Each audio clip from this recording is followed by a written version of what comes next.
Hey guys, it's Jim here. Today I'm going to do a quick little video on replacing the transom straps. The ones that came on the boat, everybody replaces.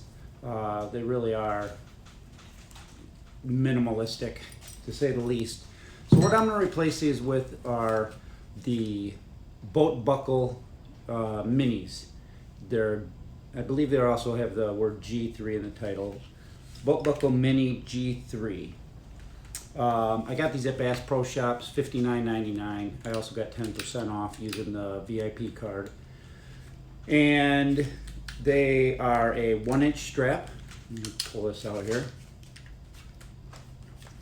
You can see it's a 1-inch strap. And there's already the holes. I'm putting this on the Tracker Classic XL. And the holes that were already on the boat for the old ones, these will mount right to it. So let's go take a look and see what we got to do to get this done. Okay, I know there's a lot of these different types of ratchet straps out there for transom tie down. So, I just want to show one example. This is a fairly small boat, so the big ones seem like they'd be way overkill. This seems like a really good size. And it comes with the 2 straps and 2 bolts, 2 nuts, 4 washers. If you need to drill a hole, it's a 7/16 drill bit. But like I said, the hole that's already in there is a lot bigger, so that'll work good. And the wrenches you'll need for both the nut and the bolt are 5/8 inch wrenches for this particular one. So let's take a look down here and see what we're dealing with. I'm in a pretty tight space, so I'll do the best I can with the camera. So bear with me. Okay, you're gonna see how I mount this one right now. I'm gonna come back and totally change it, but I just want to show you there's gonna be 2 different ways. I mount this one that I'm about to do forward facing, and then I go to the other side and I mount it on the rear facing. I like that better, so I will show both ways, but just I didn't want you to click off the video and think that's how it was done. Check it out. There's 2 different ways I'm about to show you. Okay, so I started to put this one on. I just lightly put it through. I didn't tighten the bolts yet. That's what we're dealing with right here.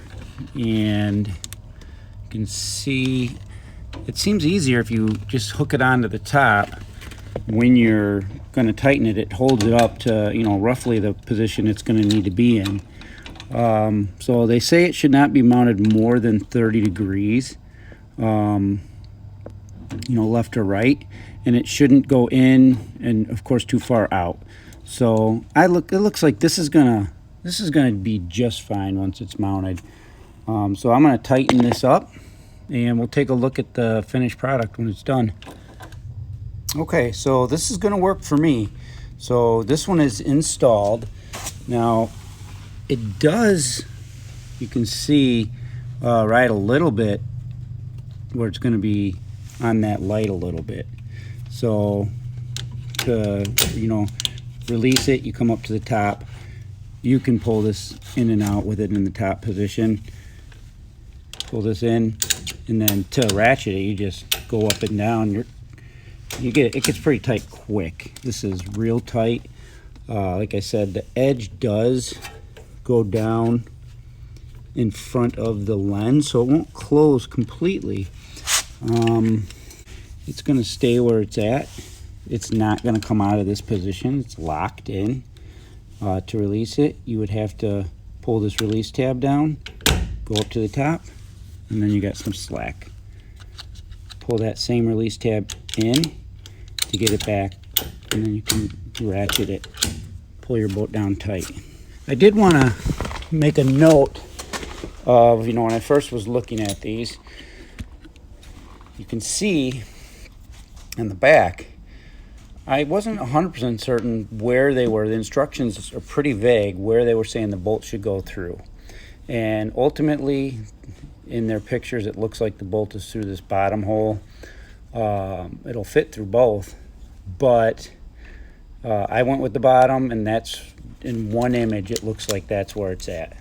So you can see both from the inside. I suppose if you had a mounting, position where you had to use the other one, I don't see there's no reason why you couldn't.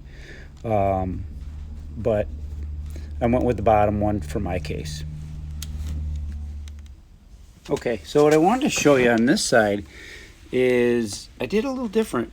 I mounted it on the inside of the bracket instead of the outside like the other one, so it doesn't impede this light at all. It appears to be going straight up. It looks pretty good to the top. I might move the other one out to match this one. So basically you just have to reach your hand around. It clears everything. There, it's in the release state. Click it down and ratchet it up, and you're done. Goes down to the down position. I'm definitely going to do that. I'm going to move this one around so it's backwards. So there, you've seen both ways. You can decide which way you like it, but I like it where this can return to the full down position, and it's not touching the light. It fits pretty good in this position. Everything's straight, coming out of there straight. Looks real good. So that's what I'm going to do. I'm going to move the other one around. Okay, and then just quickly, I wanted to re-show this other side. This is what it looks like now. It's coming out pretty straight. Goes up to the top, latches on. It doesn't interfere with the light or the license plate. And, it's got pretty good clearance back here. It's hard for me to see what I'm shooting right now. Oh, hands in the way. Okay, so it's got pretty good clearance back here. You can see I can just come in here, reach behind. It's really easy to do. Pop it up, that releases it. Slack. Pull this in, and then just start ratcheting. You don't get very many ratchets before it's pulling pretty tight on this boat. So that's it. That's two different ways you can do it. This is the way I'm going with to avoid it contacting the light, and so that it returns all the way to the bottom position instead of somewhere halfway up or down. So there you go. There's probably other guys out there with other ideas or different things they've done, I'm sure. But there's always more than one way to do something, right? That's why the more videos you can have, the better. Okay, so there you have it. Two different ways you can choose to mount the BoatBuckle Mini G3. And so I want to thank you guys for watching. I like putting these videos out. It really helps me when I'm trying to do something on the boat to see as many perspectives as you can. So I watch a lot of your guys' videos, and I appreciate them. Hopefully mine can continue to give some guys some help as well.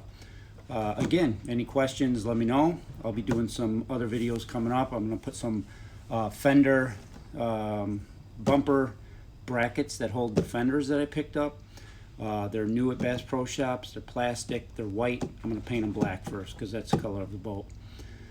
And I also will probably do a video coming up on inflatable life preserver I picked up as well.